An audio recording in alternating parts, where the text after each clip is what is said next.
Hey everyone, before we dive in, I want you to take a moment and think about the last time someone truly respected you. Not just liked you, but deeply respected you. What did that feel like? Hold on to that feeling, because in the next few minutes, I'm going to share something that will transform how others perceive you. Now you might be thinking, oh great, another video about respect. But I promise you, this isn't about cheap tricks or manipulation. What I'm about to share comes from centuries of wisdom, specifically from the ancient philosophy of Stoicism, combined with real-world applications that I've seen work time and time again. And here's why you shouldn't skip ahead. Every principle I'm about to share builds upon the previous one. Skip one part, and you'll miss the fundamental connection that makes this approach so powerful. Plus, I'll be sharing some lesser-known quotes from ancient philosophers that will completely change your perspective on earning respect. Let's start with something Marcus Aurelius, the great Roman emperor and philosopher, once wrote: "The best revenge is to be unlike him who performed the injury." This single quote encapsulates our first principle. True respect isn't demanded, it's earned through our response to life's challenges. You see, most people think respect comes from showing strength, from being untouchable. But here's the truth. Real respect comes from how you handle being touched by life's difficulties. It's about maintaining your composure when everything around you is chaos. I remember when I first discovered this principle. I was in a meeting where everything was going wrong. Everyone was pointing fingers, voices were rising, and tension was thick enough to cut with a knife. But instead of joining the chaos, I remembered another teaching from Epictetus. It's not what happens to you, but how you react to it that matters. So I took a deep breath, and instead of adding to the fire, I calmly asked, "What can we do right now to solve this?" The room fell silent. In that moment, I wasn't just heard, I was respected. Not because I was the loudest or the most aggressive, but because I chose to be the calm in the storm. This brings us to our second principle: consistency in character. Seneca, another great Stoic philosopher, said, "If you live in harmony with nature, you will never be poor. If you live according to what others think, you will never be rich." But what does this mean in practical terms? Think about the people you truly respect. Are they constantly changing their opinions based on what's popular? Do they switch their personality depending on who they're talking to? No. They remain true to their principles, regardless of the situation. This doesn't mean being rigid or inflexible. Instead, it means having a solid core of values that guide your actions. When people see that you make decisions based on principles rather than convenience, they naturally begin to respect you. Let me give you a real-world example. There was this colleague of mine, let's call him James. He wasn't the most outspoken or the highest-ranking person in our office. But when James said something, everyone listened. Why?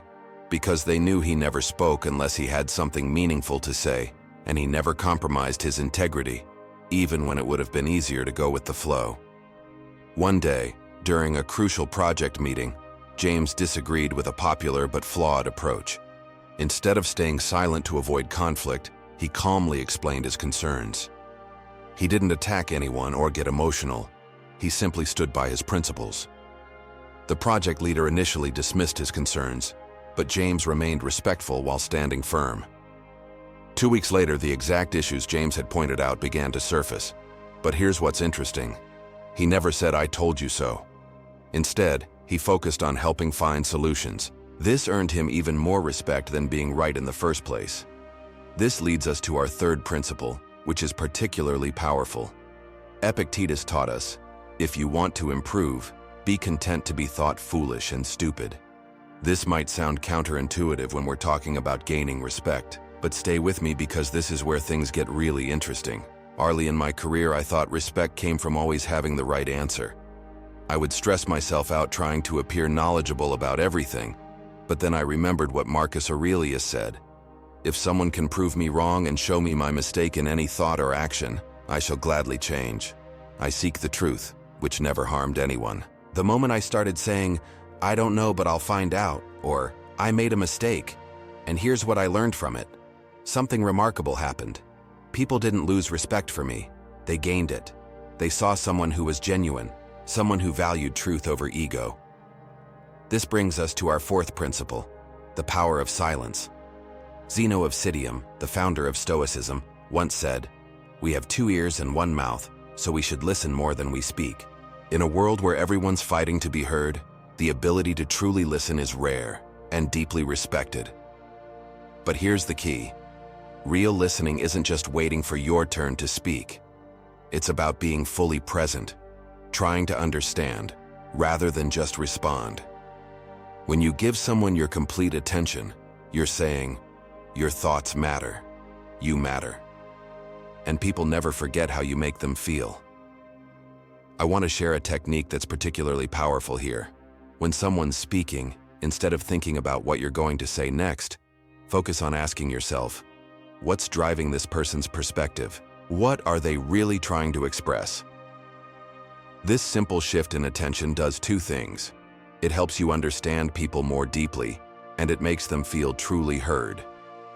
This leads us to our 5th principle, which is perhaps the most powerful of all: the alignment of words and actions. Seneca wrote, "If you wish to be loved, love." Similarly, if you wish to be respected, act in a way that's worthy of respect. This sounds simple, but it's profound in its implications.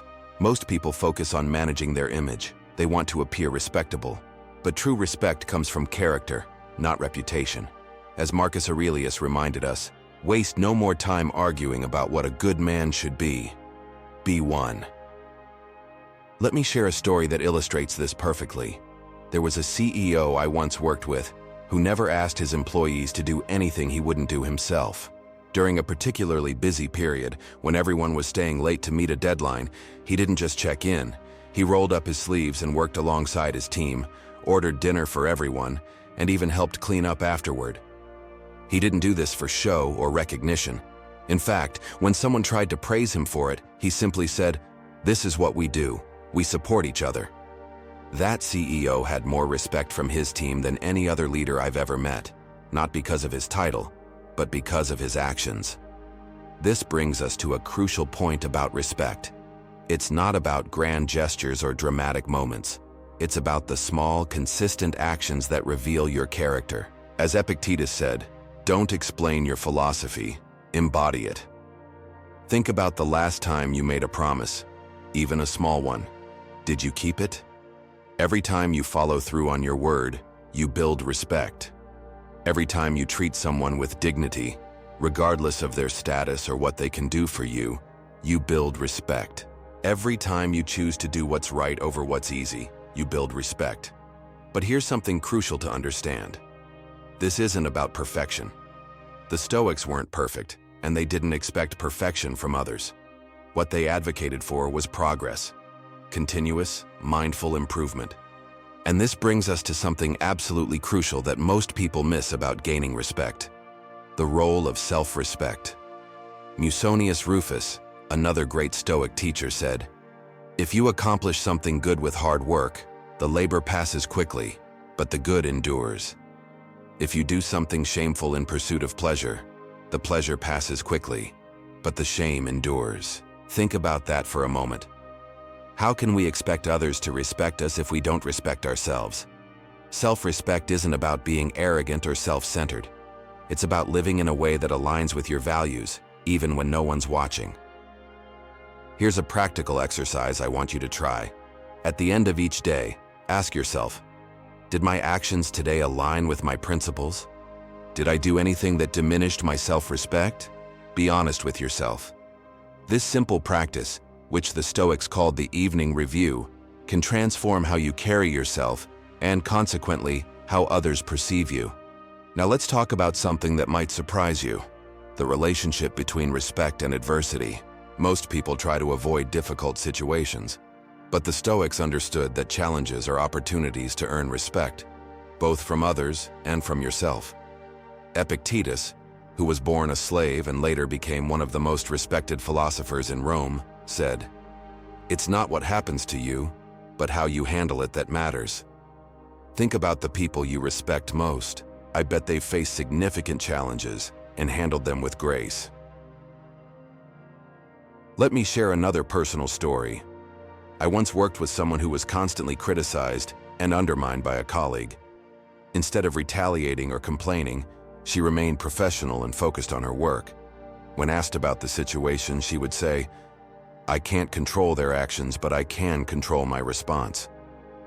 Over time, her dignified handling of the situation earned her immense respect from everyone in the organization.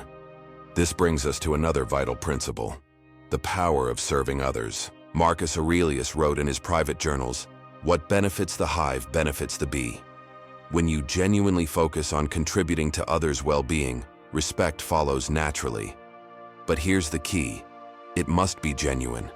People can tell the difference between someone who's helping because they want something in return, and someone who's helping because it's the right thing to do. The former might get temporary appreciation, but the latter earns lasting respect. Think about the most respected people in any organization or community. They're usually the ones who consistently help others without making a big show of it. They're the ones who mentor newcomers, who share their knowledge freely, who support their colleagues during difficult times. Now, let's address something that might be bothering you. You might be thinking, this all sounds good, but what about when people take advantage of your kindness? What about when being principled means losing out on opportunities? This is where another powerful Stoic principle comes in. Seneca said, "Sometimes even to live is an act of courage." Standing by your principles isn't always easy. There will be times when it costs you something: a promotion, a relationship, an opportunity. But here's what the Stoics understood: the respect you gain from others and yourself by maintaining your integrity is worth far more than whatever you might lose. Remember, respect isn't about being liked by everyone. In fact, if you're trying to be respected by everyone, you'll end up being respected by no one. As Marcus Aurelius reminded himself, if it's not right, don't do it. If it's not true, don't say it. This simple principle, consistently applied, will earn you the respect of people who matter. Let's get practical for a moment. Here are some specific ways to apply these principles in your daily life. When someone is speaking, put your phone away and give them your full attention. When you make a mistake, own it immediately and focus on solutions rather than excuses. When you see someone struggling, help them without expecting anything in return. When you disagree with someone, express your perspective respectfully and be open to changing your mind if presented with better arguments. When you're successful, share credit generously. When others are successful, celebrate their achievements sincerely. These might seem like small things, but as Epictetus said, excellence withers without adversity. Every challenging situation is an opportunity to demonstrate your character and earn respect. Whether it's dealing with a difficult colleague, facing a personal setback, or standing up for what's right, these moments define who you are and how others see you. Here's something crucial that most people miss. Consistency in small things builds trust, and trust is the foundation of respect. If you say you'll be somewhere at 9, be there at 8:55. If you promise to deliver something by Friday, deliver it by Thursday. As Seneca noted, the greatest of all wealth is a wise and good person. But let's address the elephant in the room. What about when you fail? Because you will fail. You'll make mistakes. You'll fall short of your own standards. The Stoics understood this, which is why Marcus Aurelius wrote, "The impediment to action advances action. What stands in the way becomes the way." When you make a mistake, don't try to hide it or make excuses. Instead, do these 3 things. Acknowledge it openly, learn from it genuinely, and work to make it right immediately. People respect those who can admit their failures and learn from them more than those who pretend to be perfect. I want to share one final story that brings all these principles together. There was a leader I once knew who was facing a crisis in his company. A major project had failed, and millions of dollars were at stake. Instead of looking for scapegoats, he called a company-wide meeting. He started by saying, "I made some poor decisions that contributed to this situation. Here they are, and here's what I learned from them." Then he outlined a clear plan forward and asked for everyone's input. He stayed late every day working alongside his team to fix the situation. He gave credit to others when things improved and took responsibility when new problems arose. Within 6 months, not only had they recovered from the crisis, But the company culture was stronger than ever. Why? Because his actions embodied everything we've talked about: humility, integrity, consistency, taking responsibility, and genuine concern for others. As Zeno said, "Better to trip with the feet than with the tongue." This leader wasn't perfect, but his handling of imperfection earned him deep respect. So let's bring this all together. Want to be respected? Start by respecting yourself enough to live according to your principles. Listen more than you speak. Keep your promises, especially the small ones. Help others without expecting anything in return. Face challenges with dignity. Own your mistakes and learn from them. Remember what Epictetus taught us. If you want to be respected, start by being respectable. It's not about tricks or techniques. It's about becoming the kind of person worthy of respect. And the beautiful thing is, you can start right now with your very next decision. Before I leave you, I want you to think about something. What's one principle from this video that resonated with you the most? What's one small action you can take today to embody that principle? Because as Marcus Aurelius reminded us, waste no more time arguing about what a good person should be. Be one. Remember, earning respect isn't about grand gestures or dramatic moments. It's about the small choices you make every day, the way you treat others when no one's watching, and your commitment to living according to your principles. Thank you for staying with me until the end. If you found value in this video, share it with someone who might benefit from these timeless principles. And remember, true respect isn't commanded, it's earned, one principled action at a time. Until next time, take care and stay strong on your journey to becoming the best version of yourself.